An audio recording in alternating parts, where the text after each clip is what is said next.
not sure what happened there, if it didn't even work, but we're in the basement here where the emergency exit door is. Now there's a maintenance room behind there, but here's the bedding and here's the surfboard and the new bedding here. And here's the stairs where the fire was. Here's some more shit and debris and other stuff. And there was a whole bunch of stuff here originally. They were up against the door back here, which is, sure. Oh, look, I stepped on something. Excuse me. Pardon me. Shit. And here's the outside.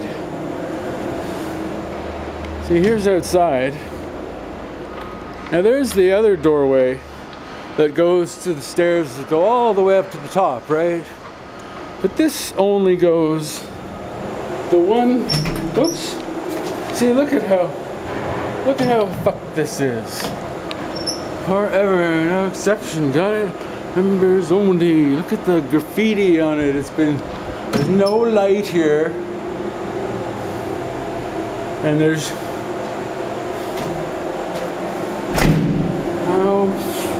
pardon my French. Pourquoi? And when I originally saw this 2 days ago, like I say, everything was up here.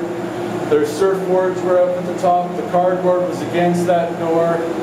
There was stuff all over the stairs here too, all their backpack and stuff. There was another backpack down here, another bag.